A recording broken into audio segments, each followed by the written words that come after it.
আমার পেছনে যে বাইকটা দাঁড়িয়ে আছে, এটা আমার একদিনের নয়। এই বাইকের জন্য আমি 20টা বছর অপেক্ষা করেছি। তবে আজকে আমার লাইফে এই বাইক এসছে। তোমরা এখনকার জেনারেশনে পড়াশোনা ছেড়ে দিচ্ছ ওই বাইকের চক্করে। তো ভাই, এটা কখনো করো না, এটা কখনো করবে না। কারণ বলি, এর মেনটেনেন্স খরচা আছে, কোথা থেকে দেবে? কোথা থেকে দেবে বলো? তো এটার জন্য কখনোই নিজের লাইফটাকে নষ্ট করবে না। পড়াশোনা করছো, পড়াশোনার সুযোগ তোমরা পেয়েছো, তো পড়াশোনা করো। তা এখন তুমি বুঝতে পারবে না, যখন তুমি কাজ করবে না তখন তুমি ভাববে যে পড়াটাই ভালো ছিল, পড়ে নিলে আরো ভালো হতো। কিন্তু যখন পড়ছো তখন তুমি ভাবছো যে কাজ করলেই ভালো হয়। না ভাই, এই জিনিসটা কখনোই না, এটা ভুল ধারণা, সম্পূর্ণ ভুল। তা এই গাড়িটা আমি 20 বছর পর কিনেছি। 20 বছর পর কিনেছি, 20 বছরের পর আমার স্বপ্ন পূরণ হয়েছে। আবার নিজে থেকে করেছি। বাবা মাকে বললে বাবা মা কিনে দিত বাইক, কিন্তু নিজে আগে দাঁড়াবো, নিজের আহ, নিজে ঠিকঠাক জায়গায় কাজ করব, ঠিক আছে? তারপরে গাড়ির মেনটেনেন্স খরচা আছে, তারপর গাড়ির তেল আছে। থ্রটেল দিলে ভাই, ভিপিএ যদি চালু হয়েছে এই বাইকের, তবে তেল খেয়ে ভূত করে দেয় গাড়ি। তো মাঝে মাঝে ভাবি, মাঝে মাঝে ভাবি যে এই বাইকের তেল জুগাতে গেলে একটা বড়লোক মেয়ের সাথে প্রেম ভালোবাসা করতে হবে, নাহলে হবে না। নাহলে জোড়াতে পারবো না তেল।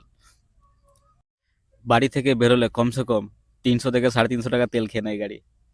তা এটা কখনো ভাববে না যে গাড়ি কিনেছি মানে গাড়ি না। না ভাই, খরচা লাগে গাড়ির। গাড়ির খরচা লাগে, তেলও খায়। আবার এই যে সুন্দর পাড়া যে দেখছো, একে চমকাতে হয়। তবে এই জিনিসটা মানায়, তবে এই গাড়িটা মানায়।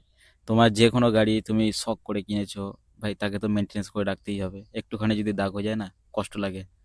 তা ভালোবেসে একজনের দাগ করে দিয়ে গেছে আমার লুকিং গ্লাসে, তো ভেঙে দিয়েছে বাঁ দিকে। তোমাদেরকে দেখাই আমি, লুকিং গ্লাসটা একদম ভেঙেছে। হ্যাঁ দেখো, তোমরা বুঝতে পারবে যে কিভাবে ফেটেছে লুকিং গ্লাসটা। এরও খরচা আছে। তো তাই বলছি, এর পার্টসের ড্যামেজও আছে, সব কিছুই হয় রাস্তায় চলতে গেলে। এটা তো আমার নিজের হাতে হয়নি। আমি জাস্ট বাইকটাকে বাজারে রেখেছিলাম, আমাদের যে বাজার আছে বাজারে রেখেছিলাম, ওখানে লুকিং গ্লাসকে ভেঙে দিয়ে চলে গেছে। তো তাকে আমি দেখতে পাইনি। কিন্তু যেই করো না ভাই, প্লিজ কারো গাড়ি এরকম ড্যামেজ করবে না। তুমি জেনে করো কিংবা না জেনে করো, চেষ্টা করবে যেন কারো গাড়ি ক্ষতি না হয়। আমি নিজে এই বাইকটাকে খুব যত্নে রাখি, কেন নিজের পরিশ্রমের টাকায় কিনেছি, প্লাস খুব ভালোবাসি আমার বাইক। কি হাত পা ভাঙবো, কিন্তু মন কোনোদিন ভাঙবো না। একটাই রিকোয়েস্ট, মদ খেয়ে কোনোদিন আমাকে চালাবি না। আমার বাইক কিন্তু এই কথাই বলে।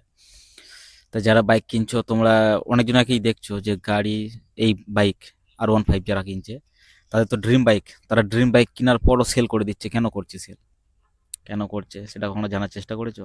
তারা গাড়ি তো শখে কিনেও নিচ্ছে। তো ভাই, গাড়িটার মেনটেনেন্স খরচা আছে, তোমাকে সেই বুঝে সেই চিন্তা ভাবনা করে তোমাকে কিনতে হবে। প্লাস আবার দেখো, সিটটা ছোট, তো ফ্যামিলিকে চাপানো তো ভুলে যাও এই বাইকে। তুমি এটা ভুলে যাও, ফ্যামিলিকে চাপানো। তা তুমি যদি নিজে চাপো, একা চাপো, তাহলে কেন? এর একে যেমন সুন্দর দেখছো, সেরকম ব্যথাও কিন্তু সুন্দর দেয়, চরম ব্যথা দেয়। তোমার এইগুলোতে ব্যথা হবে, হাতের এই এই যে এগুলোতে আছে, কবজিতে ব্যথা হবে, দাবনাতে ব্যথা হবে। ব্যথা আছে ভাই। যে যত সুন্দর না, তার ঘ্যামটা হয়, তার ঘ্যামটা যে সুন্দর দেখলে হবে না, তার ঘ্যামও আছে। তা বাইক কিনছো যখন, একটু ভেবে চিন্তে কিনবে। যেই কিনো না কেন, যেটাই বাইক কিনো না কেন, তার মেনটেনেন্স খরচাও আছে, ফিউল খরচাও আছে, প্লাস তার সার্ভিসিং আছে। এবার রাস্তাঘাটে চলতে গেলে তো ভাই ড্যামেজ করবেই। আমি দেখো গাড়িটাকে জাস্ট পার্কিং করে রেখেছিলাম, ভেঙে দিয়ে চলে গেছে লুকিং গ্লাসটাকে।